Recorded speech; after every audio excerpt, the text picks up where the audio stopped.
everybody, welcome back to my channel. If you haven't been here before, my name is Debbie and I read a lot of books.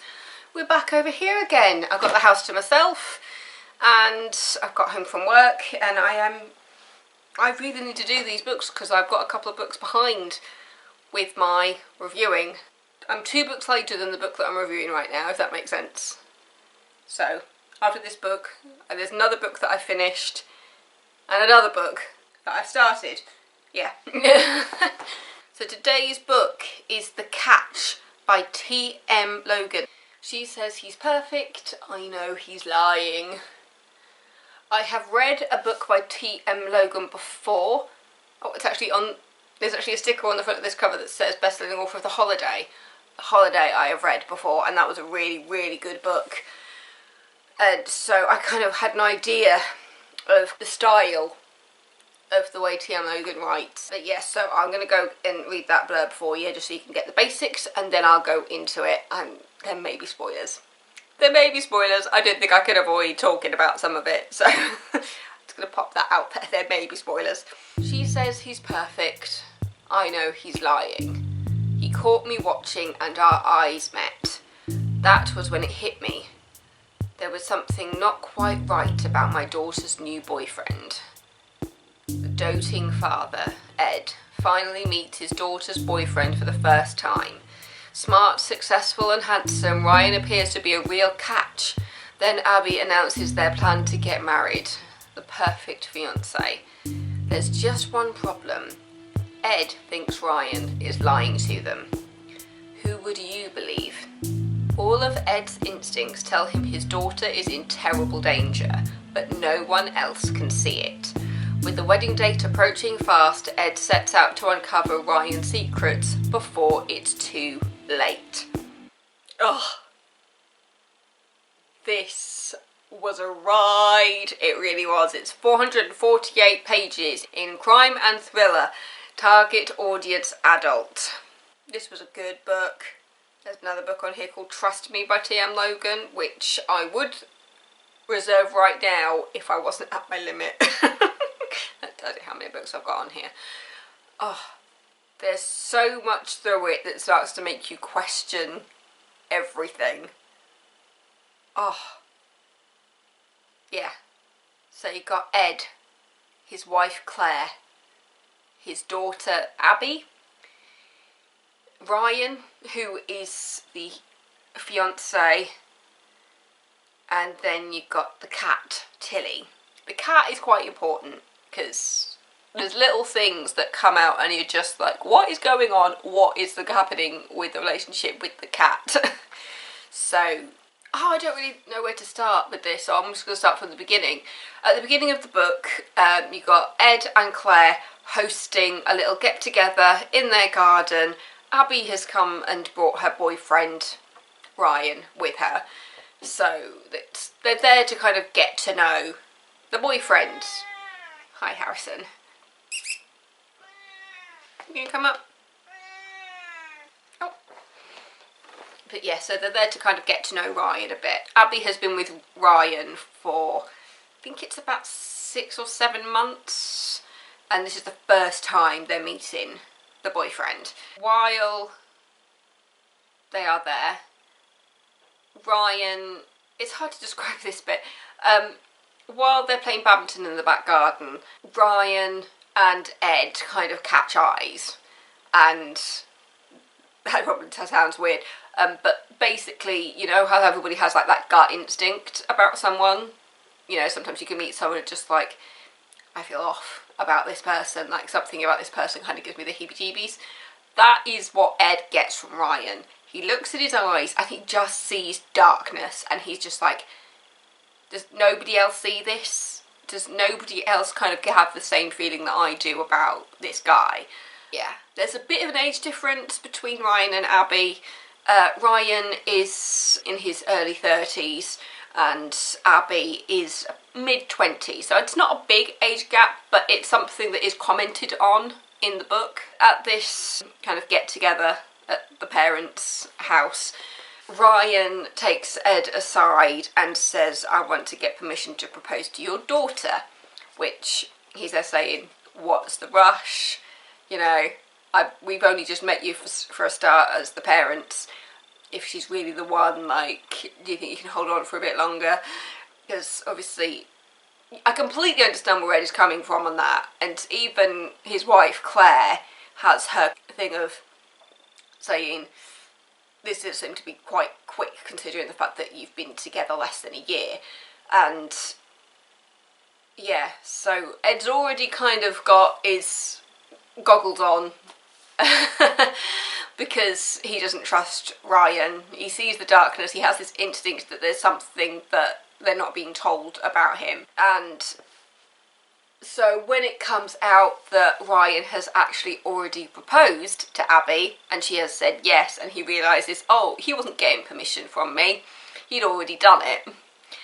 So that's not the best start, really, to start a relationship between kind of son-in-law, father-in-law. Okay, starting off with a bit of a lie there. It was a formality. It wasn't an actual kind of like, do you approve type thing, because it was just like, we're already engaged, we've already set a date. That is basically what comes out in like the first chapter.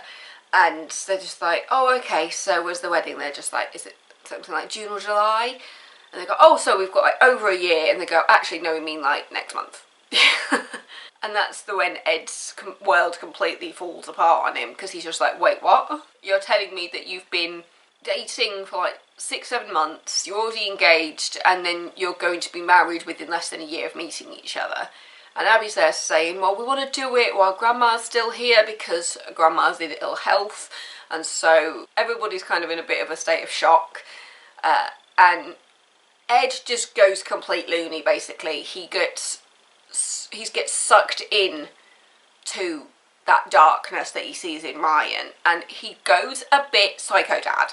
Those are the words used in the book. He goes psycho dad on Abby and Ryan. And throughout the book, actually, I started questioning kind of everything, from the question of, is it all in Ed's head?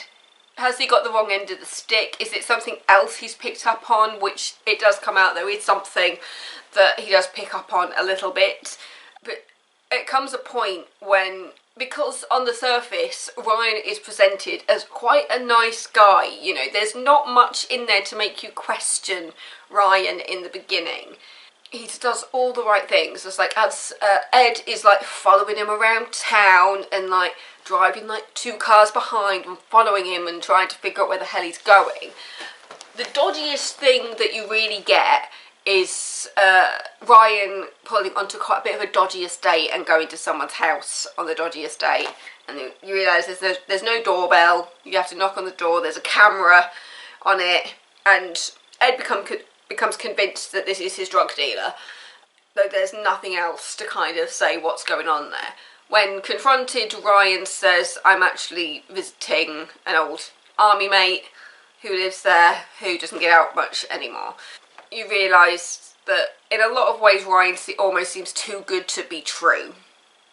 Like, he volunteers at a local hospital, he was in the army, he graduated from the same university in Manchester that Ed went to. There's so much that makes you think, is he too good to be true, or is Ed just going crazy? There was a bit of a twist in there when, this is where I'm going into possible spoiler territory, because basically, as everything starts to go sideways and as Ed starts to kind of delve deeper into Ryan and kind of basically stalking him, cyber stalking him, doing everything he can to find out about Ryan and find out if anything about this guy is real, he does notice there's a spelling mistake on Ryan's graduation certificate, and he's just like, does this mean that this certificate is a fake? He didn't actually go to my uni. And that kind of triggers off the rest of the going down the private investigator route, basically. There's a point when Ed puts a tracker on Ryan's car, which is quite a cheap one from Amazon, which he then assumes, keep that in mind, assumes has fallen off the car, when he realises that it's not tracking anymore. To which he then goes to a private investigator and spends a lot of money, trying to get more information about Ryan, about like where he went to school, his family, because he realises that online he's a kind of off the grid after a certain amount of years. He has social media, but beyond a certain time there isn't really much about Ryan. And so yeah, I think the only person who kind of is on the same page as Ed is his friend Jason. I think it's Jason. Where over beers they kind of joke about kind of taking Ryan out to like a field. This camera keeps falling apart. Harry, there's food down here. Apologies if you can hear like a licking sound. The cat is eating right next to me because we don't put his food in the kitchen anymore because there's a cat that comes in and steals his food. I think we need to get a new key for his cat flap. Yeah, apologies if this is a slightly different frame. My camera is falling apart. I think it just keeps. I think it keeps overheating. But yeah. So where was I? I was talking about Jason. Yeah, Jason and Ed are kind of joke on nights out about putting a bag over Ryan's head and interrogating him and going proper psycho dad on him, basically. But Ed doesn't quite realise how low he's gotten, basically. There is also the involvement of Abby's, the daughter's, previous relationship. Is it George? I want to say his name is George, who has gone a bit crazy ex-boyfriend on her and is stalking her and showing up at times when he really shouldn't be there, writing letters to her trying to get back on side. And George does talk to Ed and say, look, I just want to know I've changed all this, and Ed kind of does the protective dad thing on George and says, if you come near my daughter I will hurt you, type situation, which unfortunately comes back to bite Ed on the arse. It really does. But yeah, then after that George disappears because Ed did tell obviously his daughter about George popping round. It becomes evident that Ryan did know about George, and so when George goes missing, Ed's mind goes into overdrive and starts thinking that Ryan might have had something to do with George going missing. Yeah, there's just lots of little seeds being planted about little things that we can't trust Ryan about, even though he's presented as kind of the perfect boyfriend in the beginning, and there are points about the book which kind of point towards Ed's mental health being affected by everything as he gets darker and darker and darker and deeper and deeper and deeper into this whole I don't trust Ryan, I'm going to do everything I can to kind of stop this wedding from happening. But initially it starts off as just like so many days till the wedding, so many months till the wedding, and then you realise that with everything that Ed is doing that it's not going to stop this wedding from happening. You know, everything he does pushes his daughter away, and he doesn't quite get into his head what is happening. And there was a point when I just thought that Claire, his wife, didn't really like Ryan that much, because there was a little comment in the beginning of the book. I think there's 2 chapters. Is it 2 chapters or is it just the 1 chapter done from Claire's point of view, where she looks at her husband and says, like, I'm in the same boat, but I'm going about this a different way. Because you don't get that much from Claire, it does make me wonder kind of the idea of like what Claire was doing in the background while Ed was just going off and just going private investigator on Ryan's ass. But yeah, as you can tell, a lot happens in this book. Oh, I think the cat's going out. But yeah, it was so good. It was so good. And there's a moment when Ed kind of starts to kind of realise what's happening.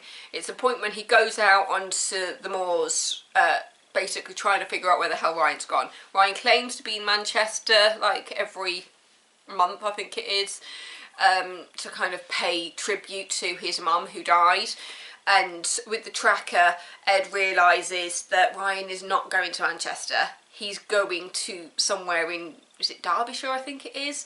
And he's just like, wait, no, he's not going to Manchester. Where the hell is he going? But yeah, I don't want to spoil too much, but there is a moment when Ed follows Ryan when he realises he's not going to Manchester and he goes to Derbyshire, he follows him, he goes up onto like the peaks and stuff, and after thinking that he's lost him, they end up talking to each other, and Ed comes into a point when he's just like, I got this all wrong. The darkness that I saw in Ryan isn't like a psycho boyfriend type thing, it's grief. And that is when everything kind of starts to spin a bit more, because after this conversation with Ryan where he starts to kind of realise that, oh, maybe I got this all wrong, maybe he is a nice guy after all, and that the darkness that I saw behind his eyes was actually a bleakness, it was grief for his mother, and then Ed disappears. After that conversation, you then get everybody else's point of view apart from Ed's, because Ed has disappeared and everyone's going, where is he? Where has he gone? Why is the cat not being fed? As I said, there's more to the story with the cat when there's little moments when Ed thinks that Ryan has kicked the cat or trying to hurt the cat. There's a point when the cat ends up at the vet's and Ed basically thinks that Ryan is behind, kind of trying to make sure the cat doesn't go to his and Abby's house. There's a lot of stuff with the cat. I got really sad about the cat. But yeah, this camera's like completely dying on me, so I'm going to wrap this up. But yeah, this was such a good book. It really does keep you guessing. It really does keep you kind of wondering what the hell is going on as everything comes out, and you realise that maybe, just maybe, Ed hit the nail on the head, and the fact that everything he did was for his daughter, for his daughter's well-being, and the fact that even though he was the only one that sees this thing, it was just so good, it was so good, it was so good. I think I read this in about 3 days, I think, which was impressive when I've been working as well. But I was reading it on my lunch breaks, I was reading it between treatments. Sorry guys at work. I was reading it when I got home. I just could not put it down. It was like a proper page turner. But yeah, The Catch, TM Logan, that's the cover. Oh. That is the front cover. It was just so good. It was just so good. And I'm going to wrap this up now before my camera decides to die on me again. Thank you so much for watching. The next book after this is The Other Woman by Sandy Jones. Yeah, I actually finished The Other Woman today on my lunch, and then I started another one called The Midnight Man by Caroline Mitchell. The book in my bag. It's just completely taken kind of a back seat to the books I've been reading on Borrow Box, because I'm just reading really good mysteries. The one I've just started, The Midnight Man by Caroline Mitchell, this is a bit of a horror book. Oh, I love reading, I love reading, I love escaping into my own mind and creating that movie in my mind. It's just such a good feeling. Can you tell? Can you tell I'm enjoying this? But yeah, thank you so much for watching. Don't forget to subscribe. Don't forget to subscribe. Don't forget to subscribe, because I have seen more people join the family and I love it. Thank you so much. But yeah, I'll see you next week for another video. Stay safe everybody. Mwah, mwah, mwah. Bye.